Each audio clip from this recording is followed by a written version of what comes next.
I'm gonna need one of the producers to look at Sophie and be like, blink twice if you need help. Let's talk about it. Hi guys, welcome to Nikki Faces Reality. I'm Nikki, and we're gonna discuss Rob and Sophie in the latest episode of 90 Day Fiance.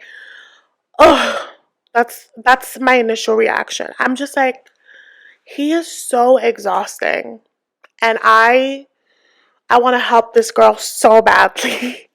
Anyway, we see Rob and Sophie post their baby fight where she tells him she doesn't want to have babies, she doesn't want to be pregnant, and they clearly realized that they hadn't had an in-depth conversation about what they see for themselves in that regard and in their future. So they finally have that talk in his janky courtyard.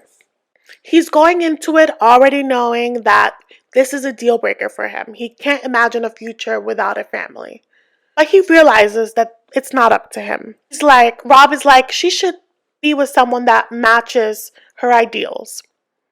And it's so interesting that he's making it about her and what, instead of it being what he wants, because he's the one that's like, oh, I need kids, I need this, but he's never brought it up in depth before. She's like, I just want to be with you. I came here for you. But he's the one that's trying to leave out, but he's like making it about her. I'm just like, ugh, I just don't like him. Everything he does bothers me at this point. Anyway, Sophie tells him, I am not opposed to family. She just wants to have her life figured out before she brings people in. And with Sophie, I think that it comes largely with her mother had her when she was young. So I think there's a lot of, unresolved feelings, trauma in regards to it, and I respect it. And I'm glad that she's being so honest with herself and with him about it. And so Rob is asking all these vague questions, and Sophie is so very clearly annoyed because she's like, you're not getting to the important stuff.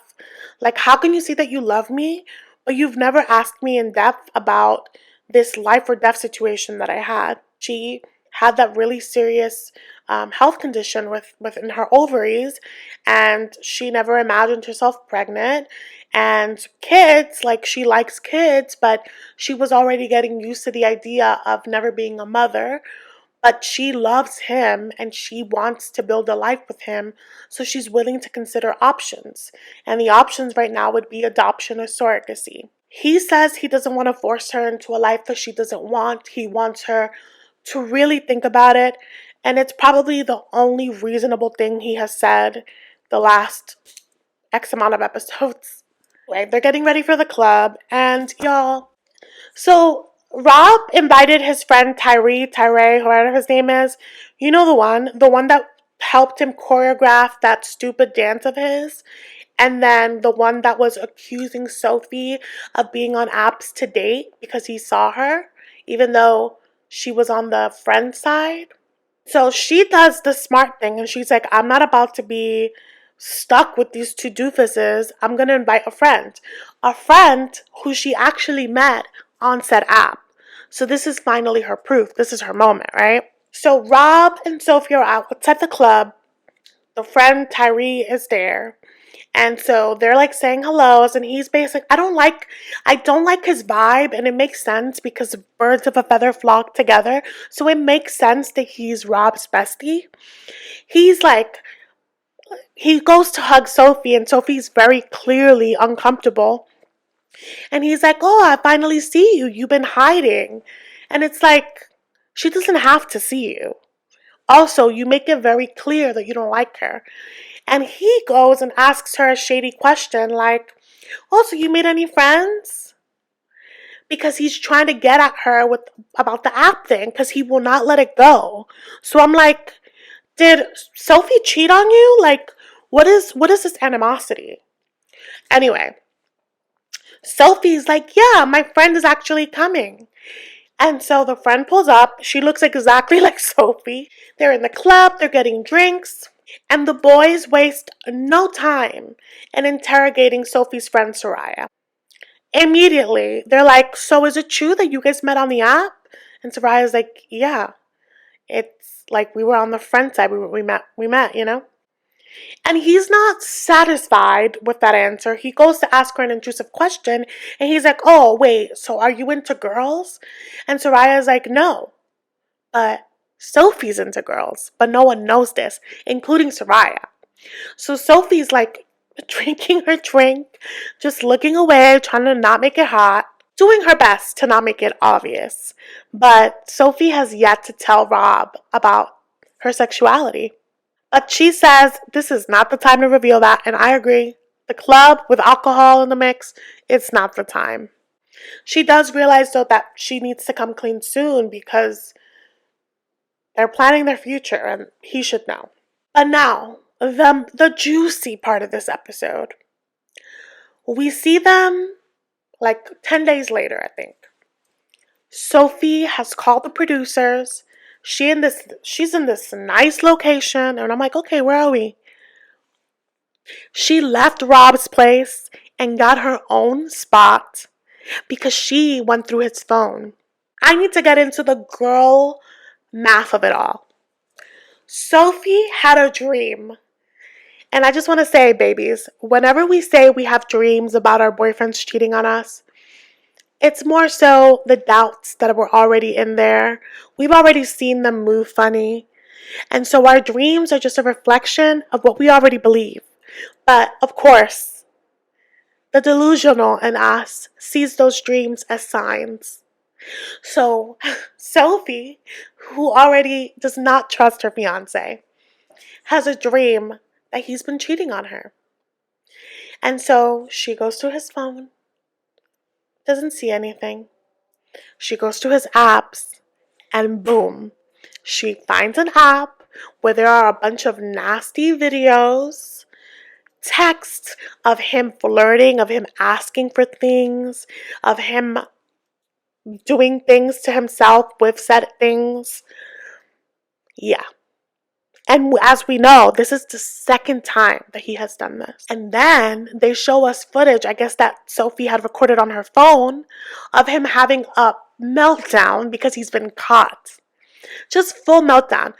And he's like, I've been trying to be perfect, but I'm not perfect. And I was like, this is so embarrassing. One, because what you do, your imperfections, are not her problem, and you're making it her problem. That's one. Two, I love when liars, manipulators, cheaters get confronted and cornered with the truth that they gaslight the shit out of you with. And I love that no human is perfect, but I love when we see imperfections in people that act like their ish don't stink. Because wasn't he 2 episodes ago being like, I never cheated on you. I never cheated on you. You're not going to make me look like I cheated on you? Wasn't he just singing that tune not so long ago? It's funny. It's funny that receipts just accumulate. It's just really interesting. He's terrible. He never takes accountability for his actions, and people like that have to be handled in that way. You have to literally stuff the receipts in their eye sockets. Like, there's no hiding from the truth. I feel so bad for Sophie. I so desperately want her to have a support system because she finds herself far from home. He's her only family here. And she's like, I've given up everything for him. Like, if I leave this, I have nothing. And I need her to work through that.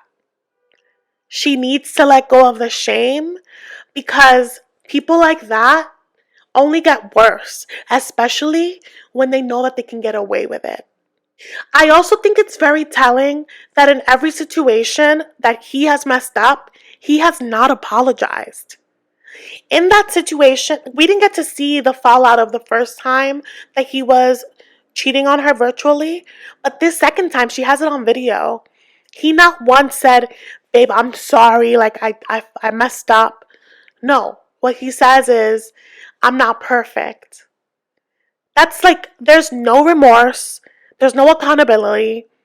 He's going to do it again. He's going to do it again and again. And the deeper you're in it, the more stuck you're going to feel. I love that quote that says, you can't build homes out of people. And that's sad, right? But it's true. My grandma used to always say, anytime you're in any partnership, always keep one thing for you. Always have something stored for you. Because humans are fickle. Even if they love you, it is being human. But hurting someone over and over and not apologizing, that's not being human, that's being a dick. There's so much for us to know about this whole situation, and I'm really looking forward to her just telling her truth about her sexuality so that she can explore it. But Lord, you know this is not the end. We know this is not the end, so I'm just like bracing myself. But I will be watching and seeing the remainder of the story next week, and the week after, and the week after. And if you're going to be watching too, please do subscribe, follow along with me, like this video. It really does help me a lot. And let me know what you think in the comments because, whoa. Thank you for watching, and I'll see you next week.